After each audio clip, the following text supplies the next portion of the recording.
Now this meeting is being recorded and kick it to Matt and we'll get started. If you have any questions, also write it in the chat box and we'll get to them at the end. Thanks, Stephen. And thanks everybody for joining us for kind of this special edition of our Lunch and Learn series. We just hosted everybody a couple of weeks ago while we were in the midst of the chaos and the final stages of the state budget without really knowing what was going to make it into the final product. So we thought it made sense to get back together here now that the budget is passed and we can talk a little bit about what made it through, what didn't, and maybe where we go from here. Um, like Steven said, I will start with just a little quick kind of take on where we are at the federal government right now, which is obviously under shutdown or shut down, and where things go from there. And then we'll jump right into the meat of the program. We have some special guests today to talk about three of the bigger aspects of the state budget with the K-12 funding, early childhood, and then some on the health side, health and human services side as well. So at the federal level, as everybody's I'm sure aware, the same time we hit the deadline for the state budget, October 1, the federal government went into a shutdown as well as the continuing resolution that the federal government had been operating under expired. And there's been a lot of political back and forth between the parties since then, but no resolution has been obviously realized. And so the federal government remains shut down. Now, essential services of the federal government continue to operate, but it becomes more and more difficult. And obviously, federal employees in particular are under more and more strain the longer that this goes on. This shutdown, though, is a little bit unique in comparison to what we've seen in recent times when we've either run up to a deadline, a funding deadline at the federal level, or even a federal shutdown. The longest in recent history federal government shutdown that we had actually occurred in President Trump's first term, where the government was shut down for, I think, a little over 35 days. That's when the fight was really over securing funding to fund the border wall, if people remember back to that, which was more typical of what we've seen in these shutdown scenarios. What's unique this time is really the funding levels are not what's being argued. This is really a shutdown more about political power, I think, than anything else. And it's there's a combination of factors that are leading to it.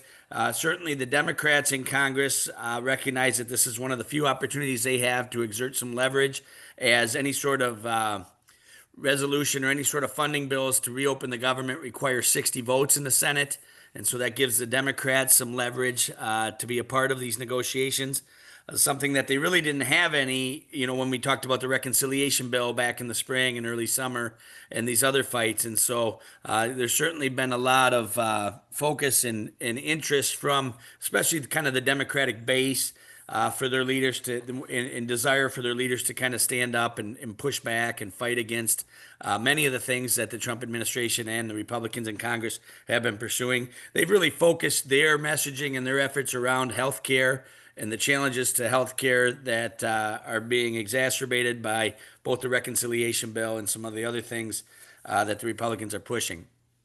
But what's unique about this is the funding levels that folks are talking about are not really at issue. The Republicans have proposed a clean continuing resolution, which is essentially continuing current funding levels at their level now, up through November 21st, is the most noted deadline that they're using, increased deadline that they're using. And really, the fight is more about the Democrats demanding that the Republicans also agree to extend the subsidies around the Affordable Care Act, the tax credits that are included with the Affordable Care Act, to make that work for folks who purchase their health insurance through the exchange or through the Obamacare exchange or through the Affordable Care Act. And so, it's been a lot more political posturing than I think what we typically see. And I don't think anybody has a real clear understanding how this gets resolved at this point. It sounds as though, from what I saw even this morning, we are likely to head into next week and maybe even beyond without any resolution. Neither side seems to be interested or willing to budge at all. And, the president is even making clear that he is planning to use alternative measures or methods to pay military personnel and to pay some folks that otherwise would not be getting paid, which is often a leverage point or a pressure point that leads to resolution in these types of situations. And so, especially if that occurs and they do figure out ways to keep people getting paid, to keep funding programs like WIC and other things that are important to us at Michigan's Children, and I know a lot of you on this today, then that kind of releases the pressure for either side to really get serious about negotiating an end to this. And so, at this point, it appears likely that this is going to continue on for some time, and we're going to see the kind of political back and forth continue between both parties. That's not to minimize the fact that there are real impacts of a federal government shutdown, and we know that. We know that from past ones, and really, those impacts are most felt by disadvantaged families. And so, that's something we're certainly watching and continuing to watch, and are participating with our national partners and others and figuring out what we can be pushing for and what we can be doing maybe at the state level, or encouraging the governor and her team at the state level to do to mitigate those impacts on families that need it. But there is no real serious negotiations underway right now at the federal level to resolve this. And so I think we're likely to see this shutdown continue at least probably for the next week or more, maybe even into November, which will certainly continue to add pressure, and we'll all be watching to see how it's resolved. And then what's important to note, I think, from an advocacy standpoint, is when this does get resolved, one way or another, there will immediately begin some serious federal budget negotiations where they'll be talking about actual federal budget bills to fund the government for the rest of the year moving forward. And that'll be a real big opportunity for us as advocates to engage with our congressional members and the federal lawmakers around the priorities that we want to see funded at the federal level. And so we'll jump right into that. But right now, really, those negotiations or conversations aren't happening in earnest under the shutdown. So that's kind of the take on the federal government. Like Stephen said earlier, please pop any questions you have into the chat. I'll be happy to answer any questions that people may have around the federal stuff as well. But I want to jump now into kind of the meat of the program here and get some reaction from folks around the state budget that did pass. So before we get into the details, I'll be remiss, and you're going to hear me say this probably more than you're going to want to for the next several months. But there were, like any state budget, there's some winners, some losers, some things that we were advocating for at Michigan's Children that I know people on this program were interested in that did pretty well, some things that didn't. And that's not atypical, I would say. That's always been usually the what happens. But what was, I think, universally understood by anybody involved in this, regardless of whether they came out as a winner or a loser, was that this process sucked. It was terrible. And we cannot accept, certainly I'm not willing to accept as an advocate, but I think as an advocacy community, frankly, as citizens of Michigan, we cannot accept this to become our new norm budget process for how we do state budgets within our government. This was ridiculous. I mean, we've been sliding down, I think, a slope towards really not good budget making for several years now. But this really was the icing on the cake. And everybody I've talked to, and I know even before before we ultimately got the budget, was talking. And I know that there's really some significant efforts already underway to bring a broad coalition together of interested folks to say and demand of our policymakers, the governor and legislators, that we have to do better. This cannot be the way that we do our state budget every year. And so I just want to lead with that. Stay tuned for more information on that. I'm certain we'll be doing a lot, probably another Lunch and Learn or other things, programs around that and around ways people can get engaged in those conversations. But right now, let's kind of talk about what the product was, what we ended up with, and where we're at. So, like I said, we're happy to have some great guests today. I'm going to start with Jen Rozowski, who is the Senior Director at Ed Trust Midwest, and she's going to highlight some of what we saw come out of the school aid and the K-12 budget. And then we'll probably jump to Maddie Elliott from Michigan's Children talking about the early childhood stuff. And then we'll go to Megan from the Michigan Health and Hospital Association, talking about some of the health-related and human services-related components of the budget. So Jen, you want to kick us off? Sure. So thank you.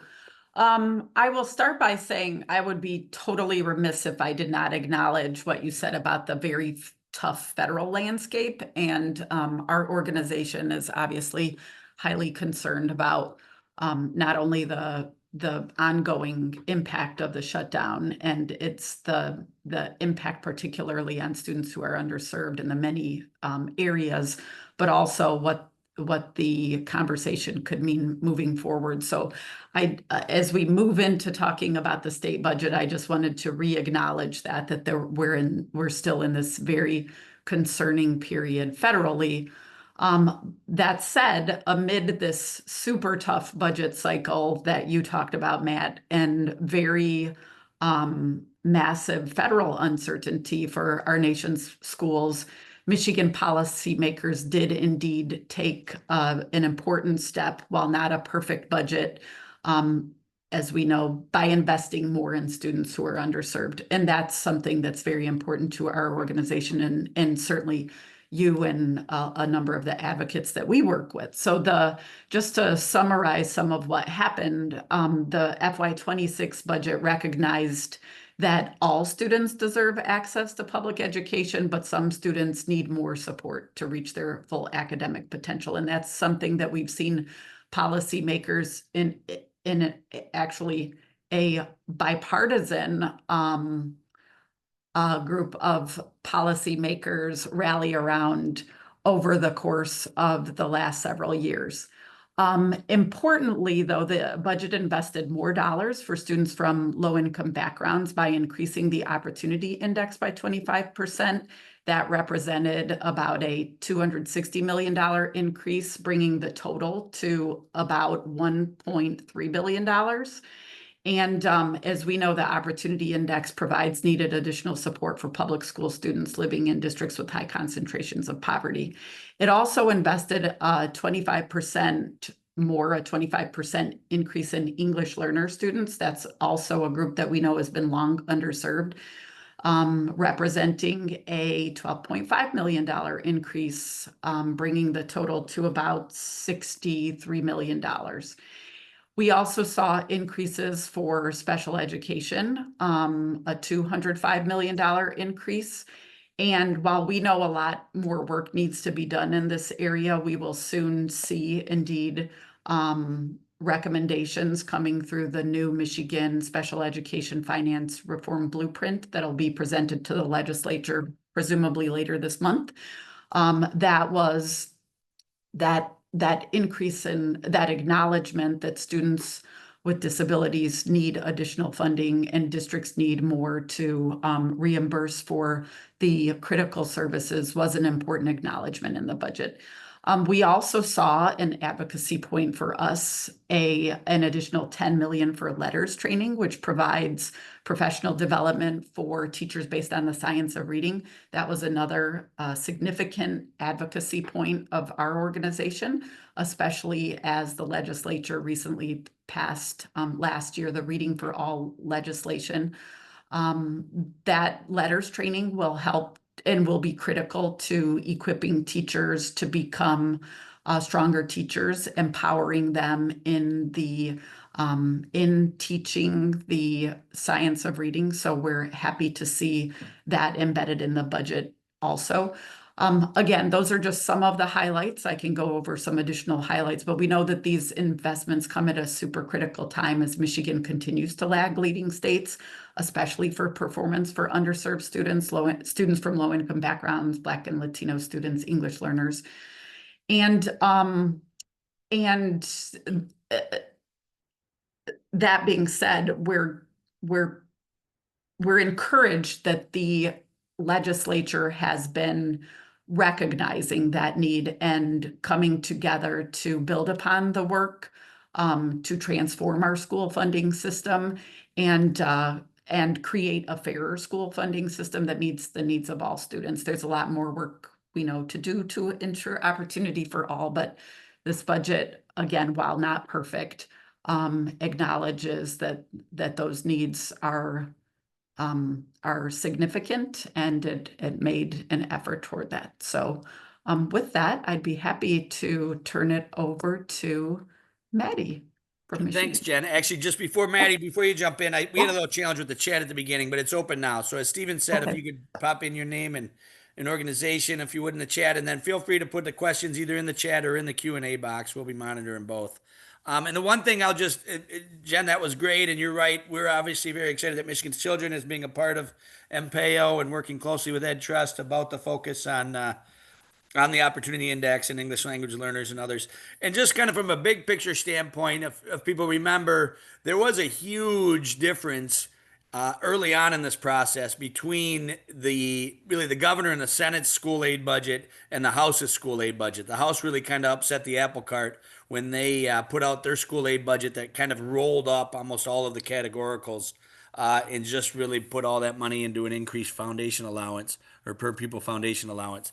And so the budget we ended up with was much more similar to what the House and Senate, or I mean, the Senate and the governor had originally proposed, and what we've done historically, at least in recent history, as far as the state from a school aid budget perspective, with categoricals being a major part of the ultimate funding proposal or budget that ultimately passes. All right, Maddie, sorry, jump on in. Thank you. I'm Maddie from Michigan's Children. I'm a policy and program associate that focuses on early childhood. And so from the early childhood side of the budget, there were significant investments made in supports for learning for 3 and 4-year-olds. But once again, the state underinvested in early care and education for infants and toddlers and for childcare providers. And, you know, the state is going to have to reckon with the implications of that with minimum wage increasing next year and childcare providers struggling to increase wages without proper compensation. And so we were happy to see that there were a number of early childhood priorities that were protected in the state budget, where there was either flat funding or just a small increase. But ultimately, we have to get serious as a state about investing in childcare. Childcare is not babysitting. It is early education. It's the foundation of all learning that happens from pre-K through 12. And we will work this year to make legislators and the governor aware of that how learning does not start at preschool. Learning starts as soon as a child is born. And so I'll share some highlights around some wins first, and then some missed opportunities. So for the Great Start Readiness Program, which is our state's free high quality preschool program for 4-year-olds, they increased the per pupil allotment significantly. So that is a great win, so that programs can increase, meet the inflationary demands and just improve their programs. They also removed the 400% income cap for GSRP. So that's 400% of the federal poverty level. So now any family of any income can receive or can enroll their child in GSRP. But we were happy to see that they maintained a priority for low-income families so that the families who need the most support get that support first. They also maintained the intermediate school district requirement that they contract with 30% community-based organizations. For context, GSRP is mostly in school districts, but the intermediate school districts are required to allocate 30% of their GSRP slots to community-based organizations, which are like childcare programs and other early childhood programs. And so we were really happy to see that was continuing, because we need to ensure that it's a mixed delivery system of GSRP as it has been since its inception. And that really works best for families and also supports the financial stability of childcare programs so that they can support 4-year-olds and infants and toddlers who are the most costly to care for. And another piece I wanted to mention that's not part of the state budget is there's a pilot for family childcare homes, which serve between 6 and 14 children, to start offering GSRP. That was not in the state budget, but It's funded through federal preschool development funds. So hopefully early in 2026, that pilot will launch and we'll be able to see how GSRP can be implemented in childcare homes. This is really essential to make GSRP a fully mixed delivery model and to ensure that childcare homes, which are equipped to provide high quality early childhood education, are given the opportunity to provide GSRP. And, you know, that works best for a number of families who already have built a longstanding relationship with their family childcare providers. And then turning over to childcare scholarship, Michigan's Children launched a childcare scholarship video series on social media of childcare providers and childcare resource center staff and others talking about how essential it is to invest in the childcare scholarship. And we saw that some of our hard work paid off. The state legislature increased investment in the childcare scholarship to account for the increased caseload. What that means is that over the past few years, families have been utilizing the childcare scholarship to a greater extent. So there are more families enrolled in the scholarship program. And so the state invested about $44 million to keep up with those caseloads. So we were happy to see that. For the Strong Beginnings program, which is a pilot program that provides preschool to 3-year-olds that meet GSRP standards, we saw that there was a $25 million investment for the second phase of the pilot. Right now, Strong Beginnings, in its first pilot, it just had a small number of classrooms that provided high quality preschool to 3-year-olds, and now they'll be able to expand with the second phase and also serve more children with disabilities and try a few other different models. So this expansion in GSRP and Strong Beginnings is a big win for families and for the early childhood system. But I did want to note that we need to be equally investing in childcare, because when you take 4-year-olds out of a childcare center and put them in a ISD run GSRP program, that takes away revenue from the childcare center, and 4-year-olds are the least costly, while infants and toddlers are the most costly. And most childcare providers' business models do not work if they don't have 4-year-olds enrolled to kind of subsidize the cost of caring for infants and toddlers. So with the complex and frankly broken childcare business model that childcare providers are operating under, we need to make sure to invest equally in them so that we don't see the continuation of a pattern we've seen of childcare programs closing across the state as GSRP and Strong Beginnings expands. So again, we're very happy to see it expand. We need complementary childcare investments. Another point within early childhood, the Infant and Early Childhood Mental Health Consultation Program is an essential support for childcare programs across the state. It pairs a mental health professional trained in early childhood mental health with childcare teachers at programs across the state to help them address the increase in challenging behaviors that teachers are seeing, and also to prevent suspension and expulsion from those programs. So this mental health consultation program, the state budget cut funding in half, and we were very, understandably very concerned. But we heard from the Department of Health and Human Services that they're going to supplement that funding. And so we hope that all goes well with that agreement. DHHS has some discretionary funding that they can put toward mental health causes. And so it sounds like the mental health consultation program is safe at a flat funding level. They currently serve 42 counties. And so we'll be pushing for expansion in the next year's budget. But we did mount an advocacy campaign about mental health consultation to prevent the cut. We were glad that at least DHHS stepped up. But yeah, we'll be hoping for more next year. And moving on to RX Kids. That is the first in the nation program that prescribes cash to families. So it provides $1,500 to moms during pregnancy and $500 per month for 6 to 12 months of the baby's life. And it's been just transformational in Flint and Kalamazoo and other cities across the state. And they invested $250 million to expand the program.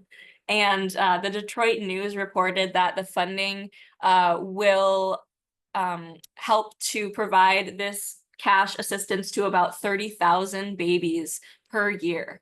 So this is just transformational for families, and we're so excited to see families having their basic needs met in the most costly time of a child's life in infancy.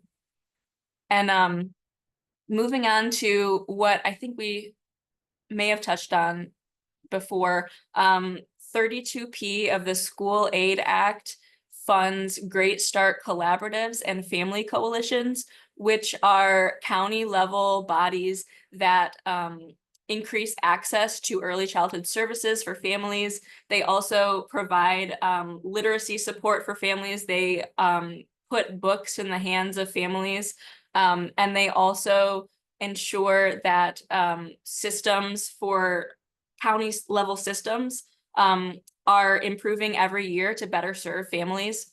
The Great Start Collaborative funding through 32P was eliminated, and the early childhood community is reeling from that loss.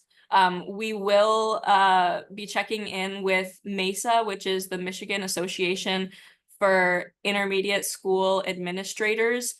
They have a group called ECAN, which is the Early Childhood Administrators Network, that is working on an advocacy ask for the Great Start collaboratives. And so we'll be following their lead. Another notable benefit from 32P was voluntary home visiting for families, for at-risk families. So we, definitely are reeling from that loss. Also wanted to mention for the childcare scholarship that one big win was that $3.5 million was included to prepay childcare providers through the scholarship. So instead of childcare programs having to submit a reimbursement for the care they provide, they would be paid upfront.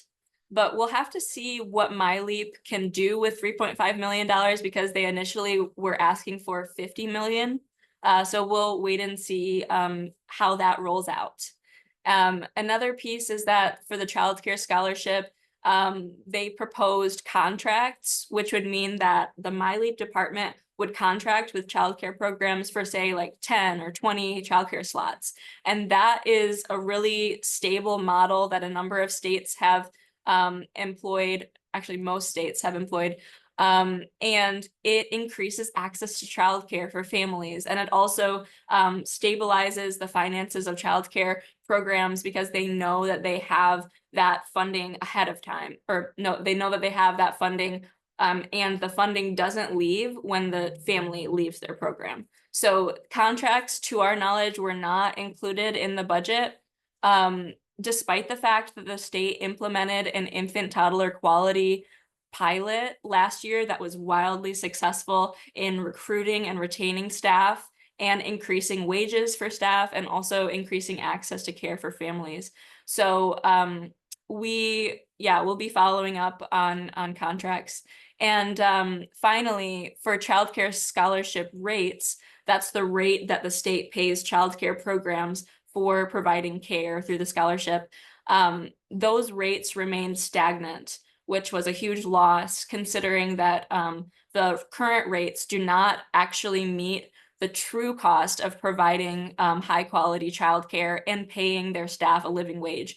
Right now, childcare programs are making like $12 or $13 an hour on average. And these are early childhood educators. They're not babysitters. They are essential teachers who are building the brains of young children at a time when 80% of their brain is developing. And so we need to get serious about increasing rates, especially as minimum wage continues to increase. we are happy to see the minimum wage increases, but we need to ensure that the state is allowing childcare programs to actually meet the additional costs of increasing their staff wages and improving their quality and accounting for inflationary increases as well. So that was a whole lot, and I'll turn it back to Matt for the rest of our discussion. Thanks, Maddie. That was a whole lot. And I know there's some questions in there, and I've gotten some even before this program started, particularly around 32P, and I'll address some of those after we let Megan go here and talk about some of the health side. So please put any more questions you might have about that. Maddie, that was a lot of information, and there's a lot more out there, we know. But thank you for that. So now I want to turn it to Megan Blue from the Michigan Health and Hospital Association, talk about some of the things relative to their interests that were included and not included in the state budget. Yeah, thanks, Matt, and hello, everyone. My name is Megan Blue. I'm Senior Director of Healthcare Payer Policy here at the MHA, the Michigan Health and Hospital Association. So I work on anything finance policy related, and I promise I will try to make it so that your eyes don't completely glaze over when we go into that. But I also lead our efforts around children's hospitals and children's advocacy issues. So happy to be here, happy to be with all of you today. I will offer, some quick comments, and then I know we want to get to the meat and potatoes of questions and answers. So, to Matt's earlier point, I think it can't be understated how messy of a budget process we just completed, and feeling a moment of happy it's done and over with. A lot of the issues that I want to talk on and highlight were a maintaining of funding and maintaining of funds that are critical to keeping healthcare funded in the state of Michigan. So how the budget process worked out was there was a lot of potential shortfalls and defunding opportunities that a number of our advocacy efforts were put towards just maintaining in the budget. So the way that we kind of talk about the final budget is that we fixed it and made sure that funding for hospitals and healthcare services were maintained. First and foremost was a red tape measure, I will say, that was put in potentially for the drawdown of federal funds through the Medicaid program. A proposal by one of the chambers throughout the budget process would have held all of the federal funds that go to hospitals through the Medicaid program for Medicaid patients to hold all of those funds into a contingency fund and require the Appropriations Committee to vote on them. That would have been a tune of about $2.5 billion that hospitals receive for the healthcare that is provided to Medicaid patients. It would have been held up in the Appropriations Committee waiting on a vote. And in a phone call with a bunch of advocates, knowing how quick and how slow government can work sometimes, that was a huge issue for us. And luckily, that contingency fund has gone away in the final budget, and now we will be working directly with the Department of Health and Human Services to ensure that those funds flow through for Medicaid claims with our Medicaid health plans. Additionally, we saw some great funding restored in the final budget to the tune of $100 million that was proposed to be cut from the Special Network Access Fee, which is SNAF. We love our acronyms in healthcare and everywhere else in politics, but if you've heard of the SNAF program, it's essentially how physicians are paid and reimbursed. So there was a potential cut of the tune of $100 million that ended up in that final budget, and will make it so that we don't see any cuts from physician services. Maddie had already touched on my celebration of the $5.3 million that was infused in the Michigan Clinical Consultation and Care Program. We were happy to see that funding and the support for primary care clinicians serving children with mental illness put into that final budget. And then finally, the $10 million appropriation that would potentially have been cut from the maternal levels of care verification and the MyAIM program. That appropriation supports hospitals in improving outcomes for births and being able to track and properly gauge our birthing programs throughout the state. So none of this is necessarily new funding, but instead seeing things coming down federally, we could not do an additional cut both from the feds and the state side. So we consider this budget a win. We're very grateful for where the legislature ended up and that investments in healthcare have been maintained. I guess I will wrap it up on the federal front. I know, Matt, you kind of touched on this, but one of the things that we are tracking very closely with the federal shutdown and it's kind of the crux of the issue, right? It's the premium tax credit and ensuring that folks are not going to see their premiums if they buy their health insurance on the marketplace go through the roof. If you buy your health insurance on the marketplace, you may have already received a letter stating that your premiums are set to increase. Our concern here is without the reinstatement of that premium tax credit, folks might be forced to choose to go without health insurance. And how that impacts children specifically is through a myriad of issues, right?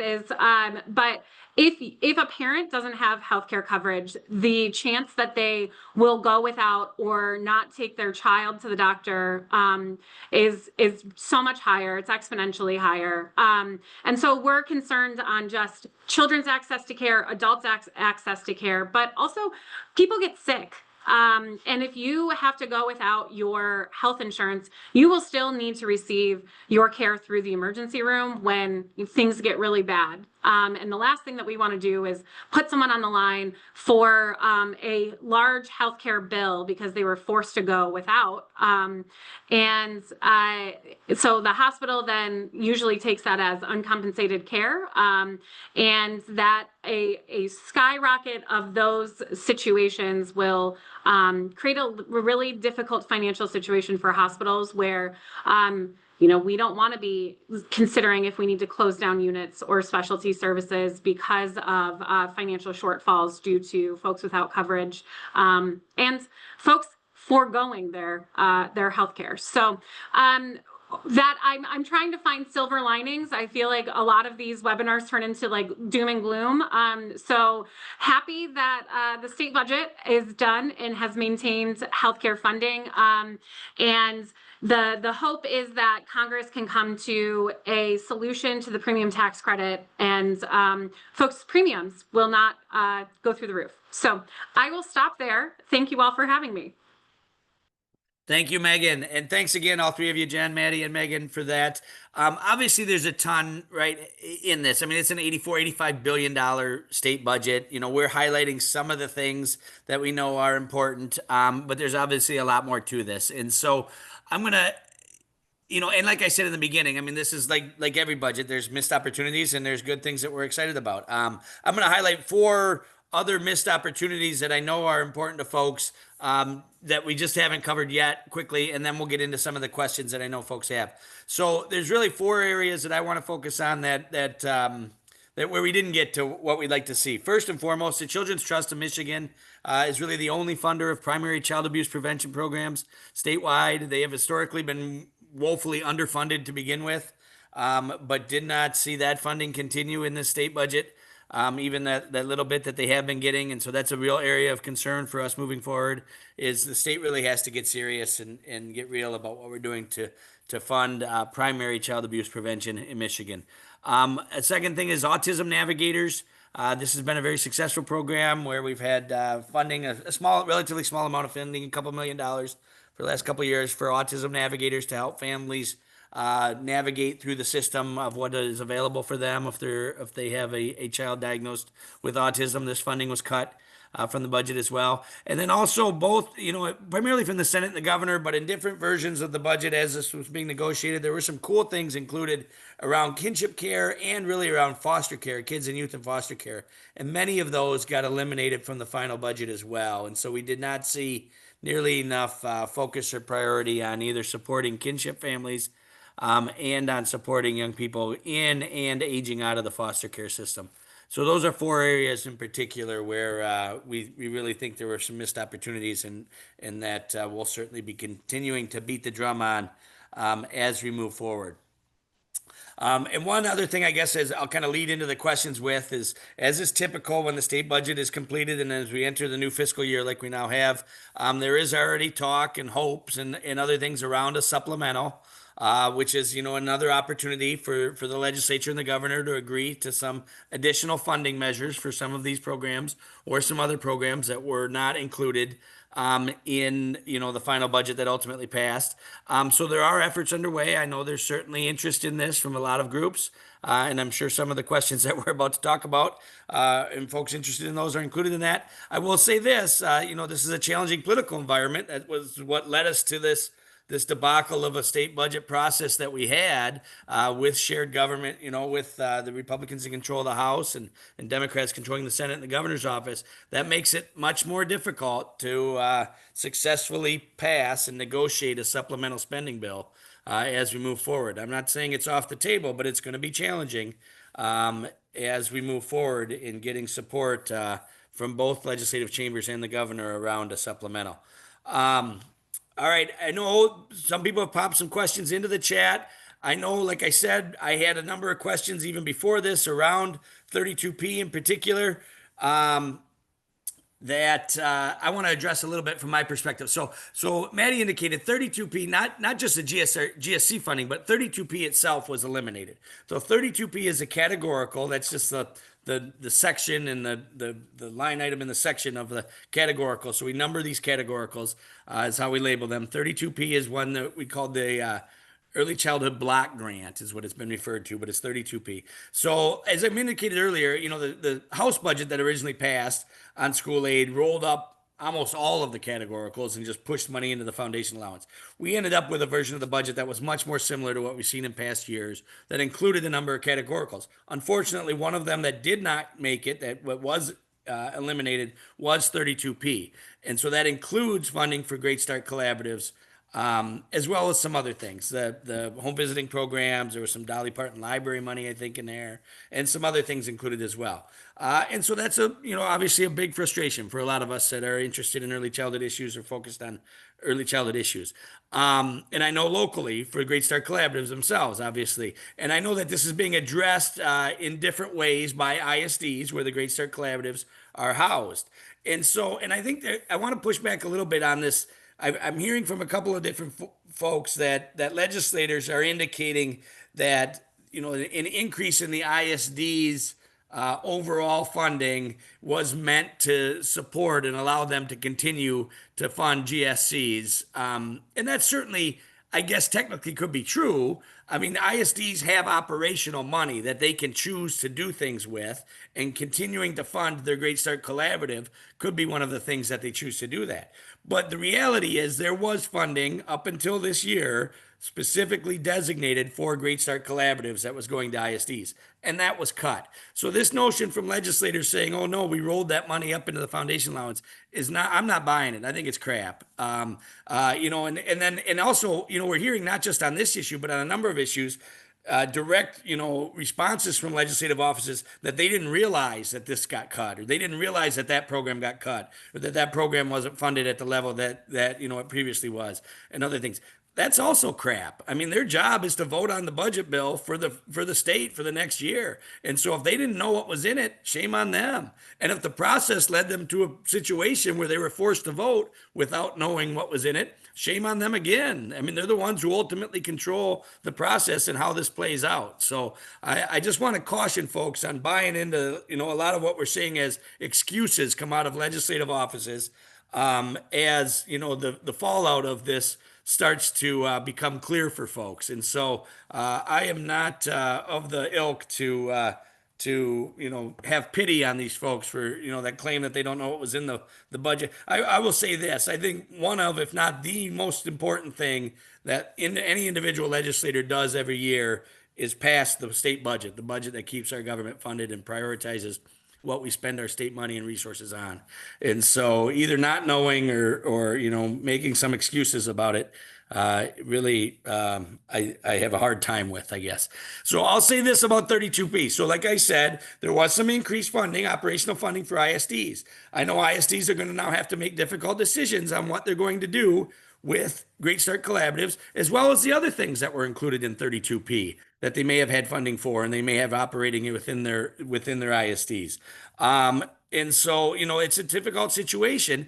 I will also say this. I know that there's been a lot of attention paid to this particular, the collaborative component of 32P. And I think that there is an opportunity, if and when a supplemental does come together, to look at ways to get funding included specifically for collaboratives. I think it'll be harder to get all of the funding for 32P included into a supplemental. But if there is an effort to maybe pull out kind of the more focused or direct funding that was funding the Great Start Collaboratives, I know there'd be a lot of interest from a lot of different folks around trying to do that. But, here's another unfortunate reality is that, the governor, the Senate Dems, and the House Republicans ultimately signed off on the budget. So nobody really went to bat and fought for including and keeping Great Start Collaborative funding in the budget as designated specifically for Great Start Collaboratives. And so I know that's a lot. There's a lot to I think unravel there, and I'll be certainly happy to answer any other questions, or people can reach out to me individually if they want to talk more about this. But I do expect some real efforts in the short term here on ways to try to figure out how to look for ways to get some of this funding restored in a supplemental.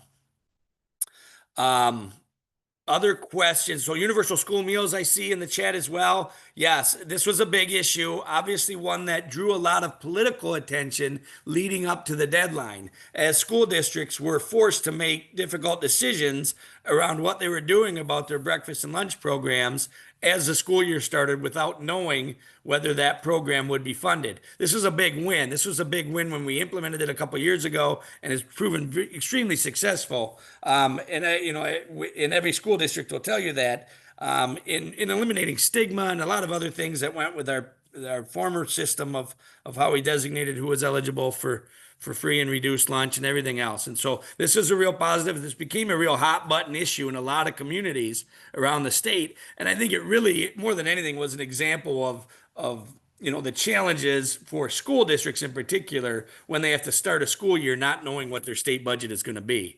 I mean, this was front and center of it, but there's a whole lot more that goes into this. And this would be a big focal point, I think, of the conversations that are going to happen around a better system and a better way to create a state budget so that there is some certainty and some understanding, and school districts aren't forced to be in very difficult positions at the beginning of the school year.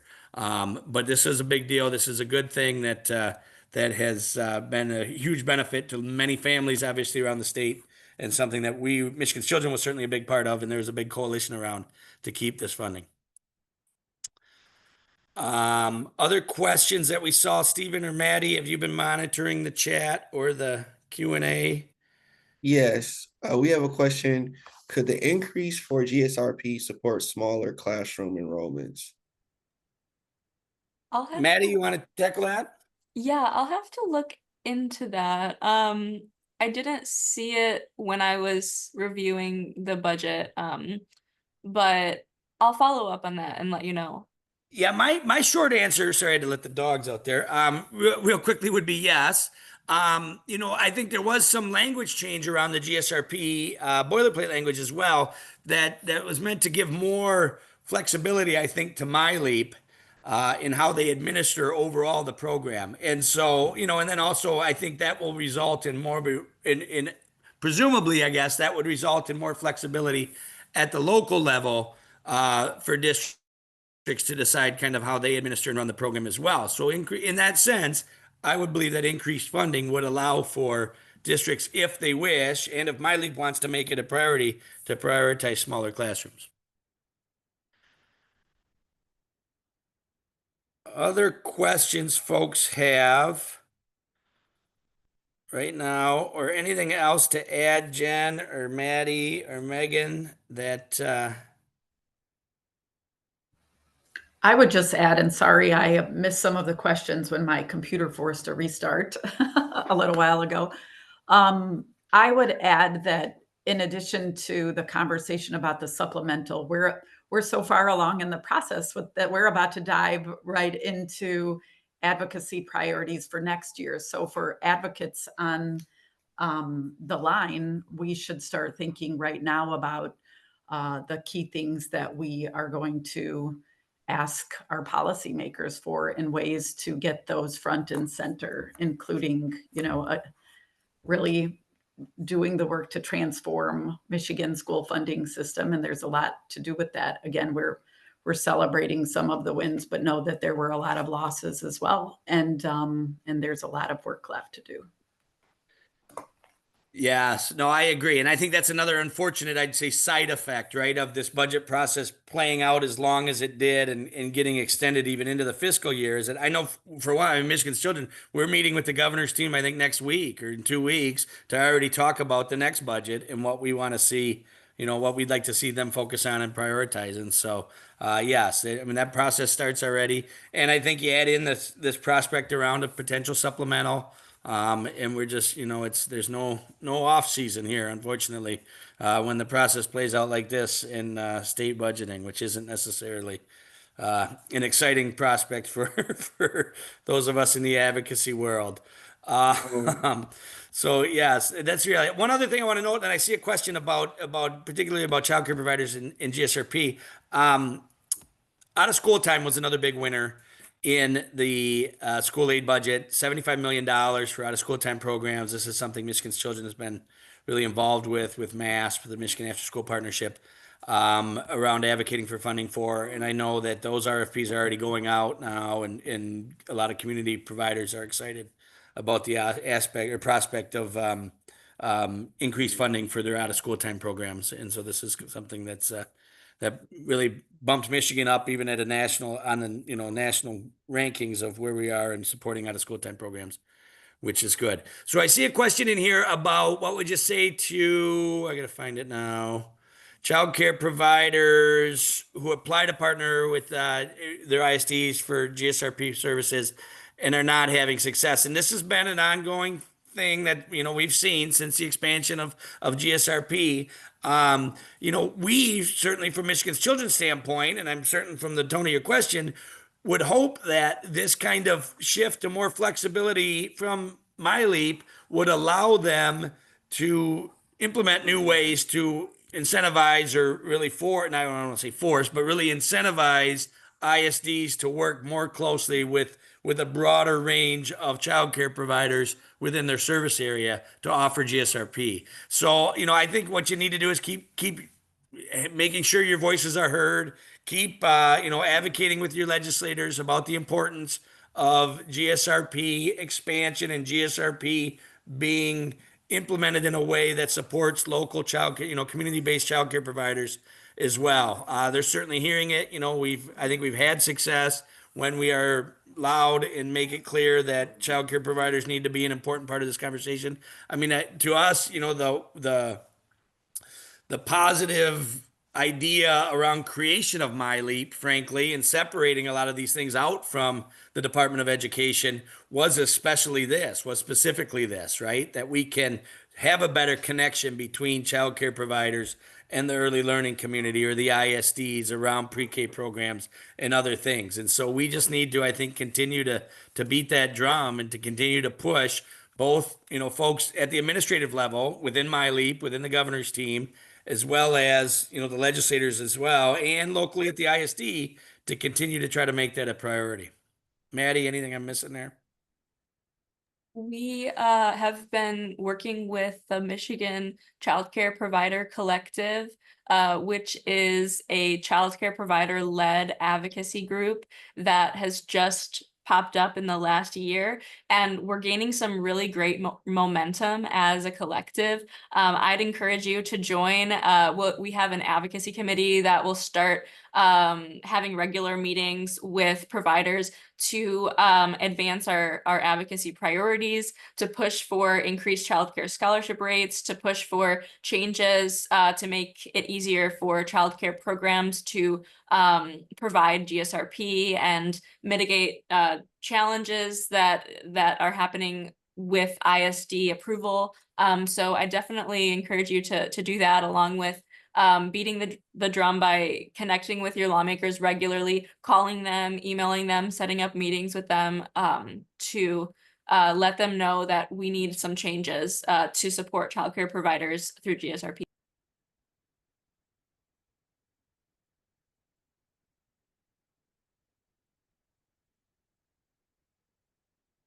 We also had a question in the question and answer. Does the state budget impact Michigan's children?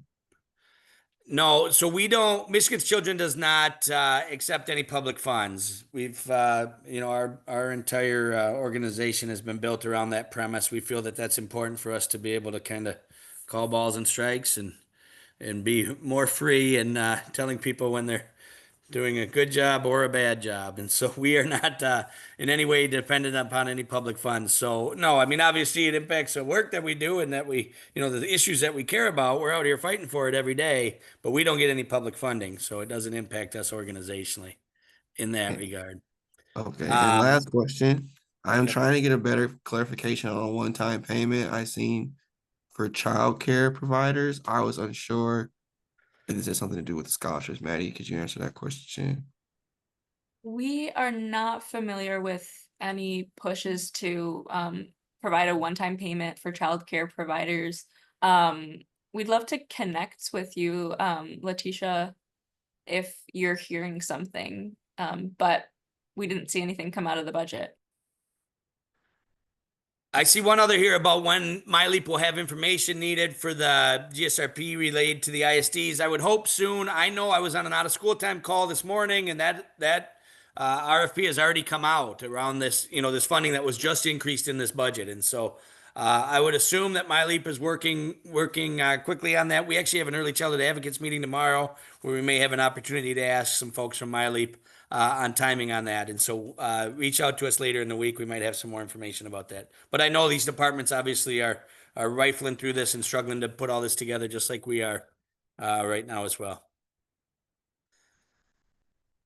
I just included the childcare provider collective link in the chat. I accidentally put it only to hosts and panelists. So now it's in there. All right, I know it's 1 o'clock. We're going to let people jump off. We have a budget basics that'll be coming out. It's kind of our synopsis, in written form about a lot of these issues. So please look for that. We'll have a bulletin coming out, I think, tomorrow afternoon with that included in it. And we'll certainly be continuing to provide as many resources as we can to folks, both about what's in this budget and then obviously looking forward into what we can do in a supplemental or even into next year's budget already in trying to do better. Thanks, everybody.